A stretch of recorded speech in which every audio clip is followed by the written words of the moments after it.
विपक्षी दलों ने पीएम मोदी पर जमकर निशाना साधा है। पीएम मोदी की कुर्सी मोहन भागवत की कृपा पर टिकी है। कांग्रेस ये बोलते हुए निशाना साधते हुए नजर आई है। आरएसएस की तारीफ करनी थी तो नागपुर जाकर करते। एआईएमआईएम की तरफ से भी ये बयान सामने आया है। संघ की विचारधारा संविधान के खिलाफ है। स्वतंत्रता दिवस के मौके पर लाल किले की प्राचीर से पीएम मोदी ने राष्ट्रीय स्वयंसेवक संघ यानी कि आरएसएस की जमकर तारीफ की, जिसके बाद सियासी हलकों में हंगामा मच गया। पहली बार लाल किले से आरएसएस का जिक्र करते हुए पीएम मोदी ने कहा कि अगले महीने यानी कि 27 सितंबर को संघ की स्थापना के 100 साल पूरे होंगे। उन्होंने आरएसएस की सदी लंबी राष्ट्रीय सेवा को गौरवमयी बताते हुए कहा, सेवा, समर्पण और अनुशासन आरएसएस की पहचान है। ये दुनिया का सबसे बड़ा एनजीओ है। मैं इसके सभी स्वयंसेवकों को आदरपूर्वक याद करता हूं। पीएम मोदी के इस बयान पर विपक्ष ने तुरंत हमला बोला।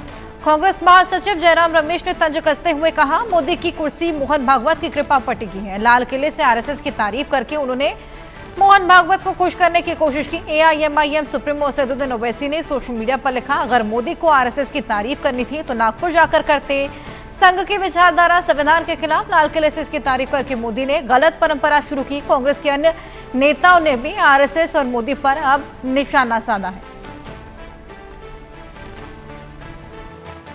का नाम लेना प्रधानमंत्री की मजबूरी हो सकती है। राष्ट्रीय स्वयंसेवक संघ का नाम लाल किले से लेना, उनकी तारीफ करना इनकी बहुत बड़ी मजबूरी है, क्योंकि राष्ट्रीय स्वयंसेवक संघ ने अब इनकी सेवानिवृत्ति की बात करनी शुरू कर दी है।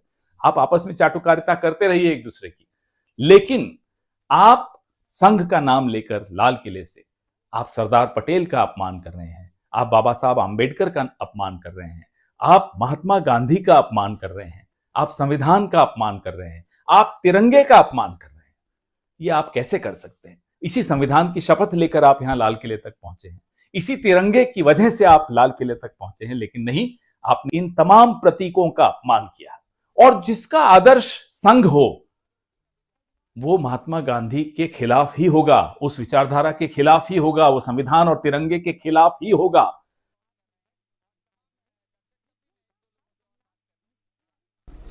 तो संजय जी, अब हम देख रहे हैं कि किस तरीके से विपक्षी दल के तमाम नेता, वरिष्ठ नेता जो कि अब पीएम मोदी को घेरते हुए नजर आ रहे हैं, क्योंकि उन्होंने संघ की तारीफ की।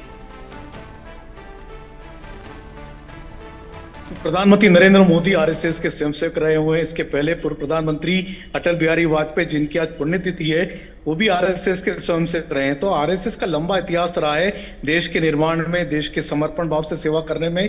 तो आरएसएस के 100 साल पूरे होने जा रहे हैं, शताब्दी वर्ष समारोह मनाया जा रहा है।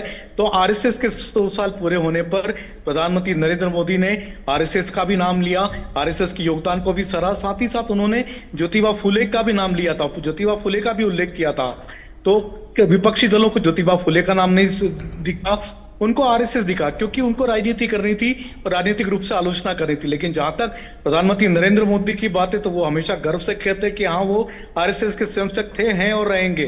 तो ये एक बड़ी बात है, क्योंकि आरएसएस का नाम पहली बार लाल किले की प्राचीर से लिया गया। इसको लेकर के विरोधी तंज जरूर कस रहे हैं, लेकिन जहां तक आरएसएस के योगदान की बात है, तो चाहे देश के पहले प्रधानमंत्री पंडित जवाहरलाल नेहरू हो, चाहे इंदिरा गांधी हो, चाहे कांग्रेस के तमाम नेता हो, सभी ने कम से कम आरएसएस के कार्यों की सराहना की। आरएसएस के कार्यों को हमेशा सराहा गया है। यहां तक कि 26 जनवरी की परेड में खुद कांग्रेस की सरकार ने आरएसएस को न्योता दिया था। जब भारत चीन की लड़ाई की हुई थी, उसके बाद में भारत पाकिस्तान लड़ाई हुई थी, उन सभी देश के मुसीबत के क्षणों में जिस तरह से आरएसएस के स्वयंसेवकों ने आकर के देश की जनता के बीच में जाकर के सेवा की थी, उसके बाद में 26 जनवरी की परेड में आरएसएस को बुलाया जाता है। तो कांग्रेस के जो नेता इस तरह से आरोप लगा रहे हैं, उनको अपना इतिहास भी देखना चाहिए, अपने नेताओं का इतिहास भी देखना चाहिए और आरएसएस के योगदान को भी देखना चाहिए। बिल्कुल संजय जी, आरएसएस के योगदान को याद करते हुए पीएम मोदी का ये बयान, हालांकि अब इस पर हंगामा भी शुरू हो गया है। अब देखना होगा आगे क्या कुछ होता है। बहुत शुक्रिया।